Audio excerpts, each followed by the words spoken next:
Shalom, salam damai sejahtera Bapak Ibu, Saudara dan Saudariku seiman.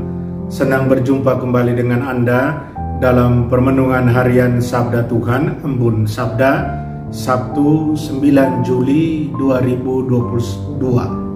Semoga Anda sehat, tetap semangat, tetap tersenyum, dan tetap berpengharapan pada Tuhan kita Yesus Kristus. Anda selalu dalam lindungan kasih Tuhan. Buat saudara dan saudariku yang sakit, dalam nama Tuhan Yesus, Anda sembuh.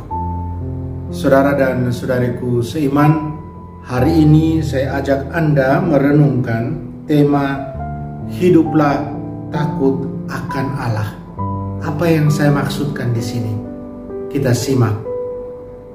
Saudara dan saudariku, mari sebelum kita dengarkan dan renungkan firman Tuhan, kita tandai diri kita dengan tanda keselamatan dalam nama Bapa dan Putra dan Roh Kudus. Amin. Injil suci menurut Matius bab 10 ayat 24 sampai 33. Pada waktu itu Yesus bersabda kepada ke-12 muridnya, "Seorang murid tidak melebihi gurunya, dan seorang hamba tidak melebihi tuannya. Cukuplah bagi seorang murid jika ia menjadi sama seperti gurunya, dan bagi seorang hamba jika ia menjadi sama seperti tuannya. Jika tuan rumah disebut Beelzebul, apalagi seisi rumahnya. Jadi janganlah kalian takut terhadap mereka yang memusuhimu, karena tiada sesuatu pun yang tertutup yang takkan dibuka, dan tiada sesuatu pun yang tersembunyi yang takkan diketahui. Apa yang kukatakan kepadamu dalam gelap, katakan dalam terang, dan apa yang dibisikkan ke telingamu, beritakanlah dari atas atap rumah. Dan janganlah kalian takut kepada mereka yang dapat membunuh tubuh, tetapi yang tidak berkuasa membunuh jiwa. Tetapi takutilah Dia yang berkuasa membinasakan baik jiwa maupun tubuh di dalam neraka. Bukankah burung pipit dijual seduit 2 ekor? Namun tak seekor pun akan jatuh tanpa kehendak Bapamu. Dan kalian, rambut kepalamu pun semuanya telah terhitung. Sebab itu janganlah kalian takut, karena kalian lebih berharga daripada banyak burung pipit. Barang siapa mengakui aku di depan manusia, dia akan kuakui juga depan Bapa-Ku yang di surga. Tetapi barang siapa menyangkal aku di depan manusia, dia akan kusangkal di hadapan Bapa-Ku di surga." Demikianlah sabda Tuhan. Terpujilah Kristus. Saudara dan saudariku yang terkasih dalam Kristus, apa hubungannya rasa takut dengan kerajaan Allah? Satu pertanyaan mendasar dalam merenungkan bacaan Injil hari ini. Ketakutan adalah satu kekuatan yang luar biasa, kekuatan yang hebat.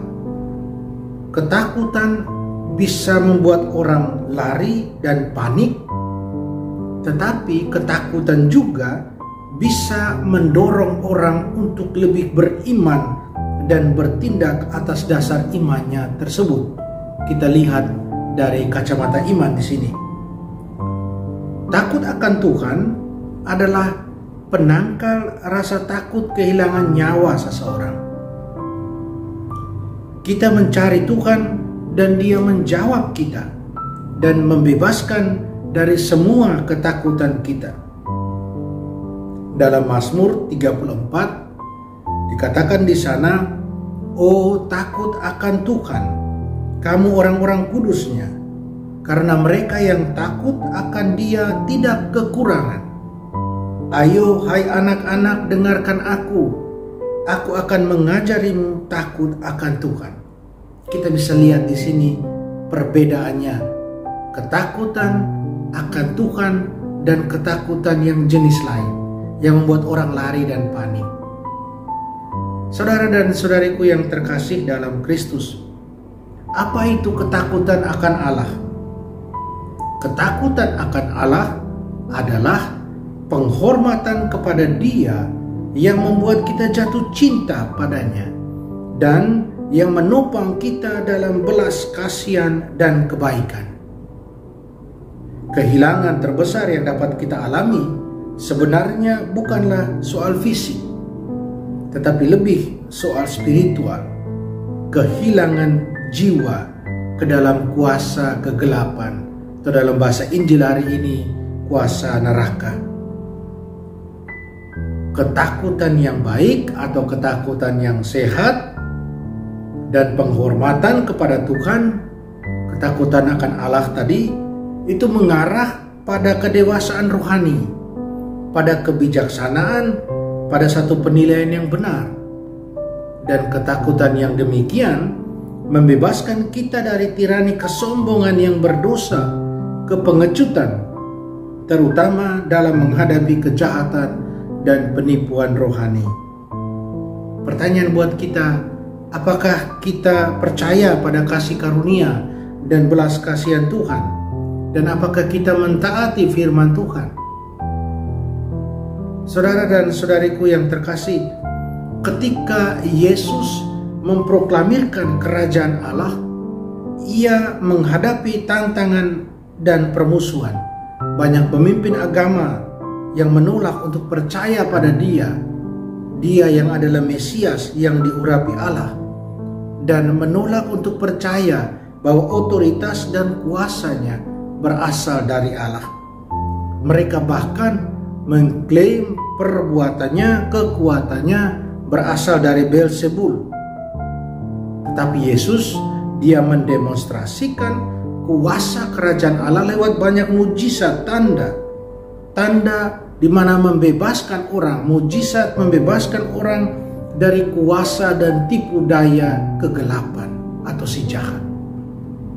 Saudara dan saudariku terkasih, pada dasarnya hanya ada dua kerajaan yang bertentangan satu sama lain. Yang pertama, kerajaan Allah, kerajaan terang, di mana ada kebenaran, ada kebaikan, dan kerajaan kegelapan. Ada kekuatan untuk menipu, menggoda orang, memberontak, untuk melakukan apa yang salah dan jahat. Dan di sini tidak ada kata netral sebenarnya.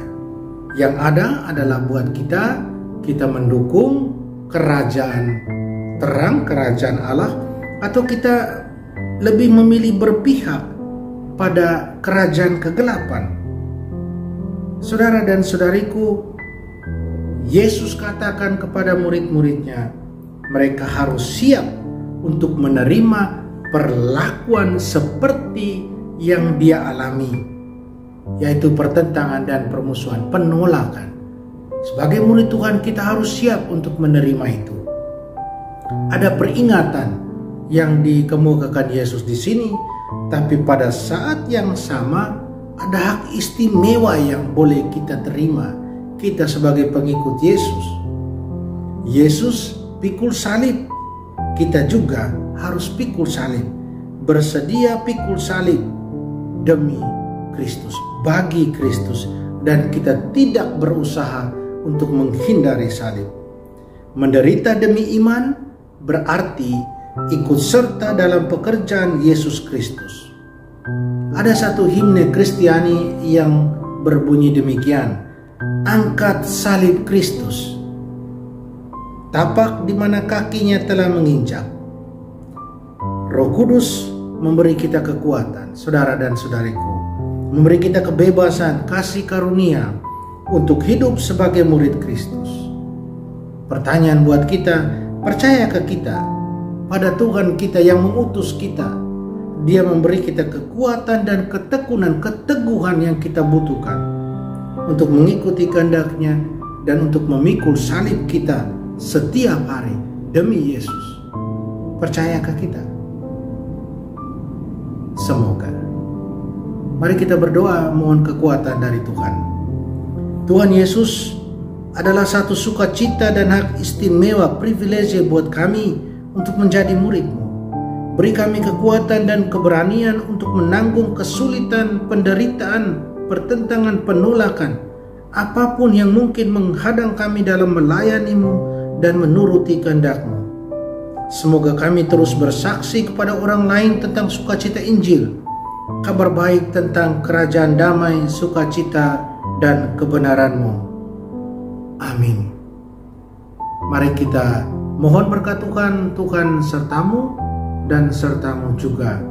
Kita sekalian, semua orang yang kita sayangi dan kasih, usaha karya dan rencana kita dilindungi, dibimbing, dan diberkati Allah yang Maha Kuasa, Bapa dan Putra dan Roh Kudus. Amin. Saudara dan saudariku, jalanilah hari ini dengan senyum.